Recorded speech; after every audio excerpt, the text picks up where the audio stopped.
Hello students, welcome in my class. In this video we learn about nucleic acid. Nucleic acid की खोज सर्वप्रथम Altmann ने की थी। अल्टमान ने केंद्रक से एक पदार्थ को अलग किया था जिसमें से उन्होंने प्रोटीन पृथक किया, तो उसमें उन्होंने फॉस्फोरस युक्त पदार्थ देखा जो अम्लीय था। इस कारण उन्होंने इसे न्यूक्लिक एसिड नाम दिया। दूसरा, यह न्यूक्लियस में पाया गया, इसीलिए भी इसको न्यूक्लिक एसिड नाम दिया गया। न्यूक्लिक एसिड बेसिकली बायोपॉलीमर्स होते हैं। ये छोटे छोटे मोनोमर्स के पॉलीमराइजेशन से बने होते हैं। इन मोनोमर्स को न्यूक्लियोटाइड कहा जाता है। यह बहुत से फंक्शन के लिए जिम्मेदार होते हैं। ये मुख्य रूप से दो प्रकार के होते हैं, डीएनए और आरएनए। दो प्रकार के न्यूक्लिक एसिड जीवों के शरीर में पाए जाते हैं। बायोपॉलीमर्स का मतलब है, बायोपॉलीमर्स वह होते हैं जो कि सिंथेटिक नहीं होते हैं, यह बायोलॉजिकली बने होते हैं और यह छोटे छोटे मोनोमर्स यानी कि न्यूक्लियोटाइड के पॉलीमराइजेशन से बने होते हैं।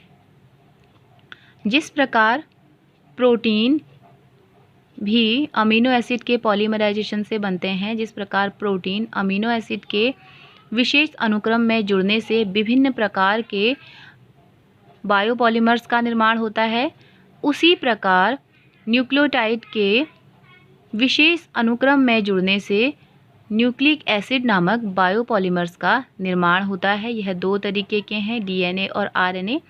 न्यूक्लियोटाइड की संरचना को देख लेते हैं। न्यूक्लियोटाइड मुख्य रूप से तीन चीज़ों से मिलकर बना होता है। इसमें पहला है फॉस्फोरस,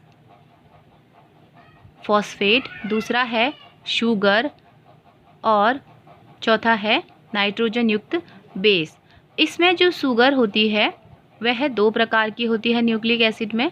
जैसे डीएनए में डीऑक्सीराइबोस होती है और आरएनए में राइबोस होती है। इन दोनों शुगर में यह अंतर है कि इसमें जो इस कार्बन चेन का दूसरा कार्बन है उसके साथ ऑक्सीजन की उपस्थिति और अनुपस्थिति के आधार पर ये दोनों शुगर में अंतर होता है। जैसे कि आरएनए में दूसरे कार्बन के साथ हमेशा OH जुड़ा होता है, यानी कि यहाँ पर ऑक्सीजन प्रेजेंट है और ऑक्सीजन की ही उपस्थिति के कारण इसको राइबोस शुगर कहा जाता है और इसीलिए आरएनए का नाम भी राइबोस न्यूक्लिक एसिड रखा गया है, इसमें उपस्थित ऑक्सीजन के कारण। दूसरी तरफ डीएनए में दूसरे कार्बन के साथ हमेशा सिर्फ H परमाणु जुड़ा होता है, जिसके कारण इसमें ऑक्सीजन उपस्थित नहीं है। ऑक्सीजन की उपस्थिति ना होने के कारण ही इसको डीऑक्सीराइबोस कहते हैं, यानी कि ऑक्सीजन नहीं है इसमें। इसीलिए डीएनए का नाम भी इसमें उपस्थित शुगर के आधार पर deoxyribose nucleic acid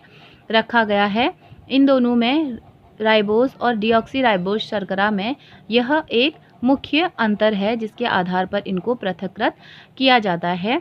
DNA RNA दो न्यूक्लियोटाइड न्यूक्लिक एसिड हमारे शरीर में होते हैं जिनका अलग अलग विशेष काम होता है। डीएनए आनुवंशिक सूचनाओं को एक पीढ़ी से दूसरी पीढ़ी में पहुंचाता है, वहीं आरएनए मैसेंजर का कार्य करता है। डीएनए डबल हेलिकल होता है, हमेशा दो स्ट्रैंड इसके पाए जाते हैं और चार प्रकार के न्यूक्लियोटाइड से यह मिलकर बना होता है। इसके न्यूक्लियोटाइड एडेनिन, थाइमिन, ग्वानिन और साइटोसिन है। इसमें एडेनिन हमेशा थाइमिन के साथ जुड़ता है और ग्वानिन हमेशा साइटोसिन के साथ जुड़ता है। एडेनिन और थाइमिन के बीच हमेशा दो हाइड्रोजन बॉन्ड होते हैं और ग्वानिन और साइटोसिन के बीच हमेशा 3 हाइड्रोजन बॉन्ड होते हैं।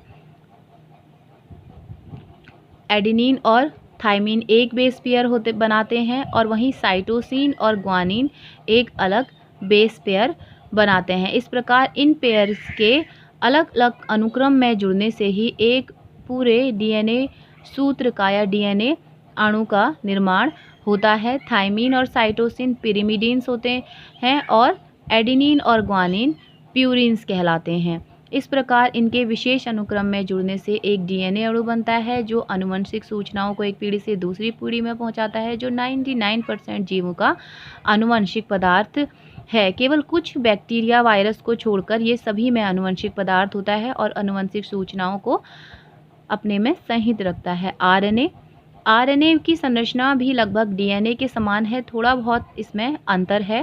पहला मुख्य अंतर तो यही है कि जो इसमें शुगर पाई जाती है वो अलग होती है। उसमें जो कार्बन श्रृंखला है उसमें दूसरे कार्बन के साथ OH ग्रुप जुड़ा हुआ होता है, इसमें ऑक्सीजन उपस्थित होता है। दूसरा, इसमें न्यूक्लियोटाइड जो हैं, 3 न्यूक्लियोटाइड तो डीएनए के समान ही होते हैं, एडेनिन, ग्वानिन, साइटोसिन।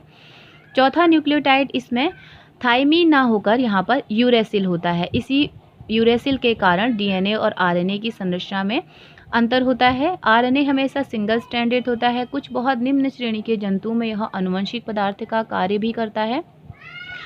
वैसे इसका मुख्य कार्य स्थानांतरण का है। यह 3 प्रकार के होते हैं, टीआरएनए, आरआरएनए और एमआरएनए। इसमें 4 न्यूक्लियोटाइड हैं, साइटोसिन, ग्वानिन, यूरेसिल और एडेनिन। ये उसी प्रकार जुड़े होते हैं जिस प्रकार डीएनए में जुड़े होते हैं और एक आरएनए सूत्र का ये निर्माण